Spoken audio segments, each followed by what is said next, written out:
Dear students, as you all know that we are studying Vygotsky's theory, जिनके basic concepts हम लोग पहले ही पढ़ चुके हैं, जैसे कि ZPD, MKO एंड स्कैफोल्डिंग। ये सारे कॉन्सेप्ट्स हमने पहले ही कवर कर लिए हैं। Now we will study educational implication of Vygotsky's theory.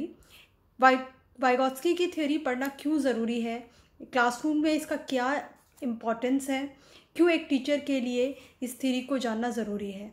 देखिए क्या होता है कि स्कैफोल्डिंग हम लोग पहले ही पढ़ चुके हैं। स्कैफोल्डिंग क्या होता है? Scaffolding is just providing help किसी पर, जो भी आपका स्टूडेंट है क्लास में या जो भी लर्नर है, उसको जब एक मोर नॉलेजेबल अदर या उसका टीचर या कोई भी एडल्ट जब उसको कोई हेल्प प्रोवाइड करता है तो उसको हम कहते हैं स्कैफोल्डिंग।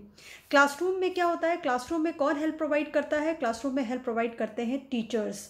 टीचर्स हेल्प प्रोवाइड करते हैं, जैसे कि आप लोगों ने पहले पढ़ा है। बच्चों को क्या हेल्प करते हैं? वो उस लेवल तक पहुंचने के लिए जहां पर वो बिना हेल्प के नहीं पहुंच सकता। Where the child needs help, like help of teachers और पीयर्स और एनीवन, ताकि बच्चा अपने जोन ऑफ प्रॉक्सिमल डेवलपमेंट वो क्या कर सके, कवर कर सके। क्लासरूम स्कैफोल्डिंग का क्लासरूम में कैसे यूज़ हो सकता है? सबसे पहले देखिए, टीचर जो होता है वो बच्चों की हेल्प करता है, जिसको हम कहते हैं गाइडेड इंस्ट्रक्शंस।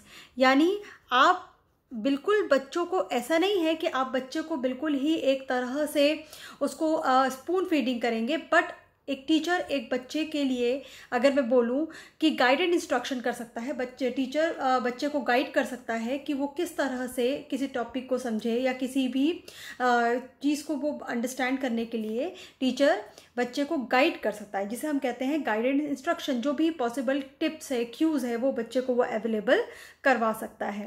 नेक्स्ट है आपका, जैसे कि देखिए क्या होता है कि हम एक क्लास में एक्सपर्ट्स का डेमोन्स्ट्रेशन करवा सकते हैं ना। एक चीज़ होती है एक्सपर्ट डेमोन्स्ट्रेशन, जिसमें जो भी किसी भी फील्ड के एक्सपर्ट्स होते हैं, बाहर से अलग अलग लोगों को बुलाकर हम क्लास में बच्चों को उन टॉपिक्स का या किसी भी चीज़ का, जो भी सपोज थोड़े से डिफ़िकल्ट या कॉम्प्लेक्स टॉपिक है, वहाँ से हम क्या कर सकते हैं, हम एक्सपर्ट लोगों को बुलाकर जो उनका डेमोन्स्ट्रेशन या उनके थ्रू हम बच्चों को कुछ भी मतलब एक्स्ट्रा जो भी इंफॉर्मेशन है, जो भी बातें हैं, वो एक्सपर्ट्स के थ्रू हम उनको अवेलेबल करवा सकते हैं, सो दैट उनको वो चीज़ें प्रॉपरली बेटर तरीके से समझ में आ जाए। तो डेमोन्स्ट्रेशन, जो एक्सपर्ट्स होते हैं वो क्या कर सकते हैं, किसी पर्टिकुलर टॉपिक पे बच्चे को डेमोन्स्ट्रेशन करके दिखा सकते हैं। जो टीचर है क्लास में, वो बच्चे को इंस्ट्रक्ट कर सकता है कि किस तरह से उस पर्टिकुलर चीज़ को समझा जाए, उसको टिप्स देता है वो, ठीक है, उसको राइट डायरेक्शन में एक तरह से मैं बोलूँ फैसिलिटेट करता है। यानी जब बच्चा राइट डायरेक्शन में करता है, वो एक तरह से लर्निंग प्रोसेस को फैसिलिटेट कर रहा है, बच्चे के लिए उसको ईजी बना रहा है थोड़ा सा, ताकि बच्चा अपना डायरेक्शन खुद खोज सके।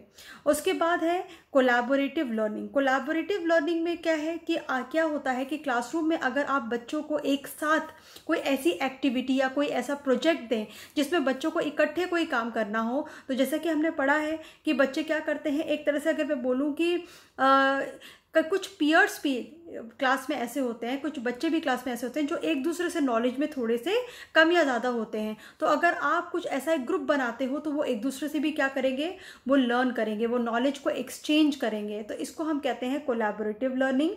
या आप इसमें क्या कर सकते हैं, आप बच्चों से classroom interaction is very good. आप बच्चों से क्लासरूम में इंटरैक्शन करवा सकते हैं, यानी बच्चों का क्लासरूम में जैसे कि अगर डिस्कशन जो होता है, ग्रुप डिस्कशन हो सकता है, क्लासरूम में ही बच्चों का एक दूसरे से इंटरैक्शन करवा सकते हैं।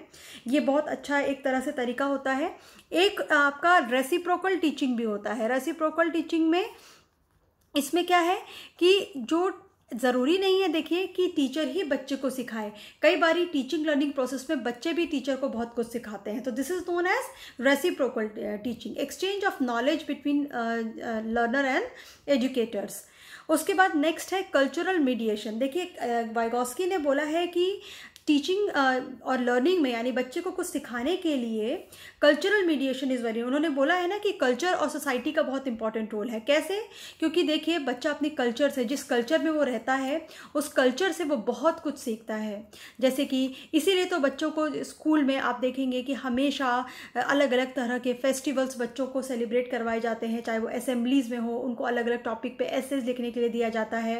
अलग अलग उनकी किताबों में अलग अलग कम्युनिटीज़ के बारे में वो किस तरह से अपने रिचुअल्स, अपने फेस्टिवल्स को सेलिब्रेट करते हैं, क्योंकि इससे भी बच्चे के संज्ञानात्मक विकास में बहुत हेल्प मिलती है। वो अपने एनवायरनमेंट को बेटर तरीके से अंडरस्टैंड कर सकता है, अपनी थिंकिंग को बेटर तरीके से वो डेवलप कर सकता है कि कोई पर्टिकुलर फेस्टिवल है वो ऐसे क्यों मनाया जाता है, उसको कौन कौन से लोग किस तरह से मनाते हैं। तो ये सारी चीज़ें क्या हैं, कोई पर्टिकुलर चीज़ को है वो जो अगर सोसाइटी में हो रही है तो वो क्यों हो रही है।